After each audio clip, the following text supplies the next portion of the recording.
Happy Wednesday sa ating lahat! Kumusta kayo? Ako lang dito mag-isa dahil si Deepa maaga siyang umalis as usual. Nag-birthing ang aking asawa and si Johan may pasok. So today ang weather namin is sobrang gloomy. Sobrang gloomy guys! Ang lamig! Talagang hindi ko alam paano ang wini-welcome nito. Monsoon na or ano. Nalilito ako sa mga weather dito. Hindi ko pa nga naramdaman yung summer. Baka tapos na yung summer. Baka ano na guys, talagang official na talaga na totoong summer na talaga kasi kakaiba na. So today lang medyo malamig dahil talagang since nung pagkagising namin kaninang umaga is sobrang lamig talaga siya. Dahil ako lang dito mag-isa, so ako lahat yung gagawa today.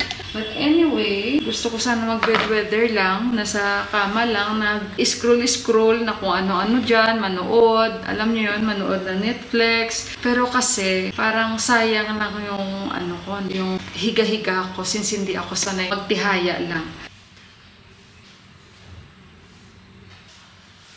So actually guys, meron dito si Ama. Nilalagay ito sa sofa eh. Sobrang haba naman siya. Tingnan niyo. Pakita ko lang sa inyo. Kay Ama to guys. Sobrang haba. Nilalagay niya ito sa sofa. Yung parang, hindi ko alam anong tawag dito guys. Sabi ko, ito yung gusto ko gawin kortina sa kusina doon namin. Ito yung style na maganda sana yung gawing kortina, di ba guys? So napapaisip ako since wala siyang ganito, patahi ko na lang para mapalitan ko yung kortina dito sa kusina kung gusto kong labhan. So ito yung ipapalit ko. Di ba maganda siya guys? Actually sa sofa to eh. Alam niyo yung sofa namin sa taas, doon yan nilalagay. Pero gagawin ko siyang kortina. Guys, nandito ako sa kwarto, nagliligpit-ligpit. Ngayon guys, kahapon, magpapakita pala ako sa inyo. Tingnan nyo guys. Ito ay kay Johan. Alam nyo ba, talagang gustong-gusto niya ito. Kaya kahapon, ito ay dineliver. Hindi naman ito original guys. Si Johan, ipa-iba-iba ang kanyang kinakahiligan. Kasi siguro, syempre, nagiging teenager na siya. So, nung before, sumasakit yung ulo ko guys. Yung mga pag-rap, yung mga kanta. Alam nyo yun? So, hinahayaan ko lang siya. Tapos, meron na naman siya mga kahiling. Basta, pa-iba-iba. So, ngayon, nahiligan na naman niya yung mga F1 driver. Ganun ba? Yun ang mga lagi niyang pinapanood. Yung car race talaga, mahilig talaga siya. Ngayon, mahilig na naman siya mag-collect ng mga damit-damit na ganito. So, ayan guys. At hindi namin alam to ng tatay. Bali, pinakita niya lang sa amin na gusto niya daw nito. So, sabi ko, anak, pa-summer na, sino ba ang magsusuot? Sandali, sara ko muna ito guys. Wala na may magsusuot ng jacket. So, akala ko naman guys, makapal. Hindi ito makapal. Sobrang nipis niya. Sabi niya, mama, marami daw siyang nakikita na nagsusuot ng ganito. So, sabi ko, bakit magkano ba yan? Saan ba natin pwedeng bilhin yan? Sabi niya dito, mag-PPM lang tayo. Nung nag-PPM na kami, hindi talaga nagre-reply. So, sabi ko, baka may time lang sila kung kailan sila magre-reply, anak. Sabi ko sa kanya. Tapos siya, PM siya ng PM. Tapos, syempre, bata, makulit, diba? Kasi, syempre, na-excite talaga siya. So, yung price nito, guys, is nasa 1,800 lang ito. Ayan. Maganda naman siya guys, kaso lang sabi ko kay Johan, ang winuworry ko lang anak, parang print lang naman ito, hindi siya yung tahi talaga. Sabi ko, ingatan mo na lang at baka magtanggal-tanggal yan, kasi syempre parang pinrint lang naman siya, pero maganda yung tela niya, yun lang, baka ito ay maglagasan ba, kanyang print. And kaninang umaga, bago siya umalis, may nakita akong mga damit sa bag niya, yung mga jersey niya na luma. So actually sabi niya sa akin, sinabi ko na ito sa'yo kagabi, mama, ito yun. Kasi may pagbibigyan na naman siya. So sabi ko, meron ka pa pang jersey? Sabi ko sa kanya, meron pa siya yung paborito niya, dalawa, na lagi niya lang gusto gamitin yan. Yung binigay niya, hindi niya na yun ginagamit. Kasi nung last guys, may binigay din siya sa kaklase niya. Kasi nga sabi niya, mama, umihingi kasi sa akin yung isa naming kaklase. Tapos yung isa na naman niyang kaklase daw, naghingi sa kanya. So kaya dinala niya kanina, dalawang jersey niya na naman ulit. Ganyan si Johan guys. Kaya kanina sabi ko sa kanya, baka wala ka ng jersey dyan. Pag ikaw naman yung magsuot, wala ka na naman. Hindi naman sa pagdadamot. Yung attitude ni Johan, nakitaan ko talaga siya na mahilig din siya mamigay, guys. Lalong-lalo na yan sa mga kaklase niya, nakaklose niya. Bibigay talaga siya ng damit. Pero hindi naman ako against doon na namimigay si Johan kasi syempre yon ang nakikita ng bata siguro. Kaya syempre na-adapt. Ika nga kung anong nakikita ng bata at kung ano ang mga pinapakita natin sa bata, talagang ma-adapt yun ng ang bata. Kaya lagi talagang dapat maging aware tayo kung ano yung mga pinapakita natin sa bata, ano, lalong-lalo na sa mga salita na. Kasi talagang alam ko yan, no, at kasi nakikita ko yan sa paglaki ng aking anak, guys. So kaya maging aware talaga tayo. Lalong-lalo na, guys, kung ano talaga yung mga ginagawa natin. Dahil yung bata, no, na-absorb nila yan. Kasi kung ano talaga yung ugali ng bata, doon mo talaga makita kung ano kayo sa loob ng bahay, at kung ano ugali meron yung nanay at tatay, yung ganun ba. Naniniwala din kayo doon, guys. Ako naniniwala talaga ako doon. And kaya ganun din siya, na kusa ba siya, hindi yung sa pilitan. Yung kusa siya and hindi siya nagda-doubt kung magbibigay siya sa kaibigan niya. Ay, ibigay ko to. Ay, hindi ko to ibigay. Ay, bibigay ko to. Yung ganun ba.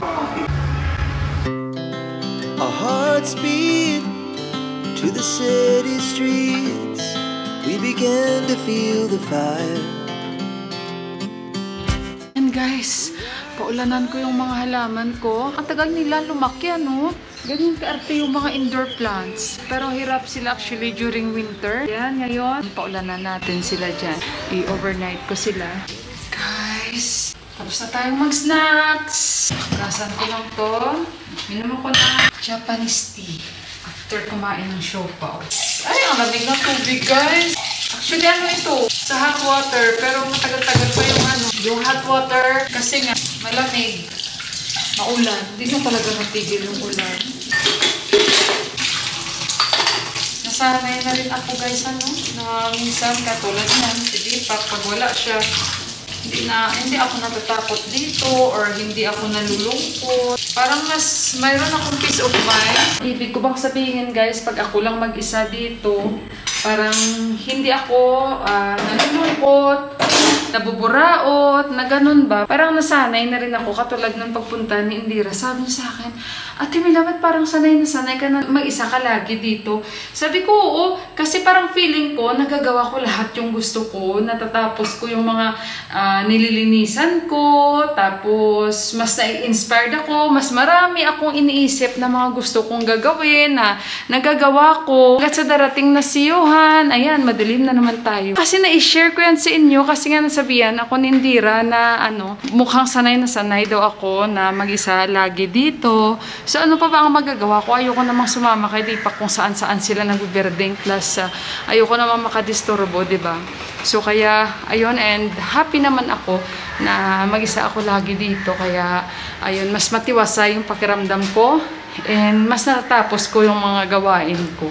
So guys, ayan, hindi ko alam kung may kilay pa ba ako, guys. Kasi nanonood ako, guys. Hindi ko alam kung ano yung movie na pinapanood ko. Parang animation siya. Tapos parang nakaidlip ako, guys. Nakaganon ako. Tapos pag yung palad ko, hindi lang ito isang beses nangyari sa akin. So tinitingnan-tingnan ko dito kung si Johan baga ay baka nandyan na yung bus nila. And very gloomy pa rin, guys. Chiso! Chiso! Chiso! Sabi niya wala nang lamig. Paniporyo, Ramro! Nag-update siya, hindi nyo ata makita. Ayaw din ng kapitbahay namin yung malamig daw. Ayaw niya. Sabi niya, ano na lang, sabi niya, 2 buwan pa ata, sabi niya. Tapos sabi niya, mainit na to, mainit na, mainit. Hindi rin naman yan, ano, yung kapitbahay namin. Ano, hindi siya yung parang pag nagkikita kami, hindi niya ako papansinin, na mamansin naman siya. And yung anak niya pumunta na ng Japan ulit, bumalik. Sit tight while we update your Xbox console. Ayan. Sit tight daw, sit tight. Guys, nandito na si Johan. Kumain agad siya, guys, 2 siopaw. At nagtupi-tupi ulit ako. So, ayan na yung aking anak. Tamang-tama, guys. So, tingnan nyo, 6:15 na. Ayan. Pagdating niya, gutom na gutom agad siya. Tinatanong ko naman siya usually, anong kinain nyo, anak? Yung lunch nyo. So, sabi niya paneer. Yung paneer, guys, tofu yun. Kasi vegetables lang naman yung siniserve sa school nila.